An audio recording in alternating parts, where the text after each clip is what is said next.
So if you see a C above a piece of music, that's telling you this bit of music is based around a C chord. Okay. Sometimes you might see it with a major next to it, like that, and sometimes you might see it with just a capital M, but for the most part you will see just a C. So just a C means a C major chord. Okay. So now we move up to the next chord. So what we're doing is making a chord on every note of the C scale. We're in the key of C, and we're learning the chords of the key of C. So the next chord, beginning on the D. Now if you notice, the bottom third is now made of 3 semitones. 1, 2, 3. And the top third is made of 4 semitones. So we've turned everything upside down. So we have a minor third on the bottom and a major third on the top. And the minor third gives the chord its name. The minor third on the bottom gives the chord its name. So that becomes a D minor. Right, take a look at the next chord in the scale. So far we've had chord 1 was major, chord 2 on D was minor. Now this is going to be chord 3. Take a look at the semitones. 1, 2, 3, and 1, 2, 3, 4. So that's an E minor. Now we come to chord 4, 4 semitones and 3 semitones, that's an F major, G major, and this is an A minor, and then we get to chord number 7. Now chord number 7 is completely different, it has a different name altogether. If you notice now, we've got 3 semitones on the bottom third and 3 semitones on the top third. So that's neither major nor minor. That chord is called a diminished chord. So just coming back to what these look like on the page, when we have a minor chord, like the D minor, we would have the D and then a little m, so not a capital M, because that would mean major. So little m means minor. Now when we come to the chord number 7, the one made on the 7th note of the scale, that's a B diminished. So we have B and we put the abbreviation of diminished, dim, next to that.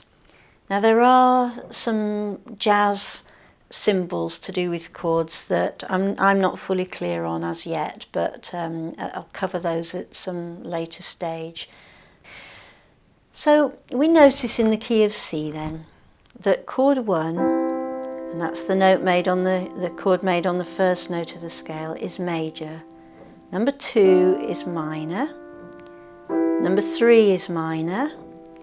Number 4 is major. And 5 is major.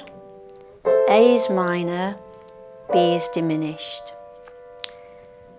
Now if I just explain these a little bit more clearly to you, if we take our C major chord here, we know that the bottom third is major and the top third is minor. Now, coming out of the key of C, because I'm going to put a black key in now, if I bring this down a semitone, obviously switches things around and that becomes a C minor chord. Now if I now take this down a semitone, that becomes the C diminished. Again, not in the key of C. We don't have that chord in the key of C. We only have that C chord in the key of C. So let's do something similar with the D minor chord. Let's diminish it first, so that would be bringing down this note because we've already got our minor third on the bottom. So we bring that down, and that's a D diminished. Now if we want to make a D major, let's come back to the D minor.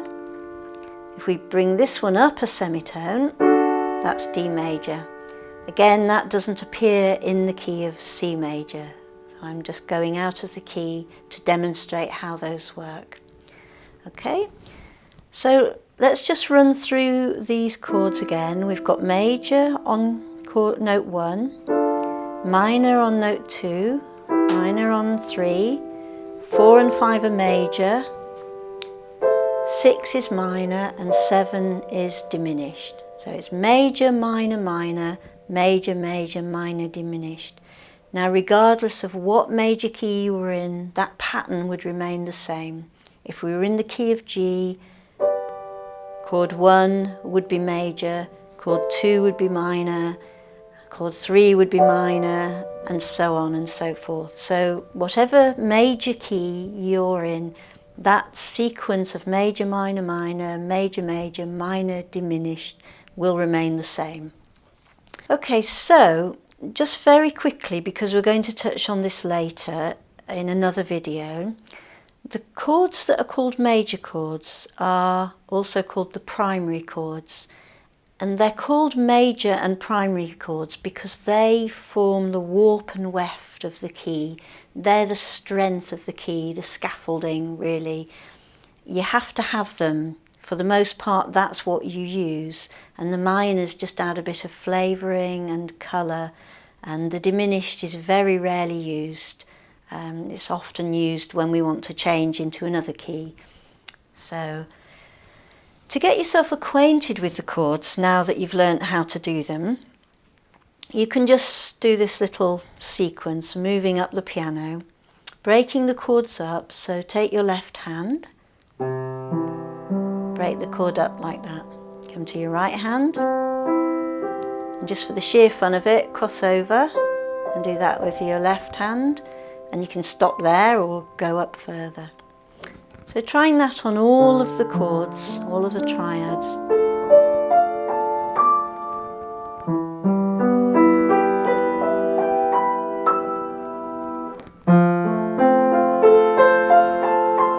And so on.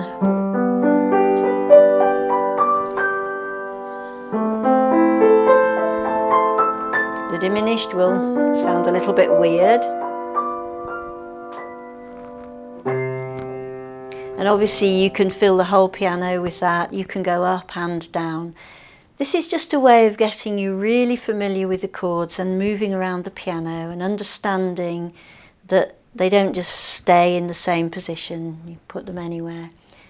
Having done that, you can then begin to explore for yourself what it's like to place the chords in different configurations, because what makes music really work is what you put against one another. So if you, for example, if we did a C chord and then we go down to, say, an E minor, that's got a completely different flavour from if we went from a C chord to a G chord. If we went to C to an A minor, or a C to a F major. So it's the putting of chords against one another, next to one another, that starts to make the music really interesting.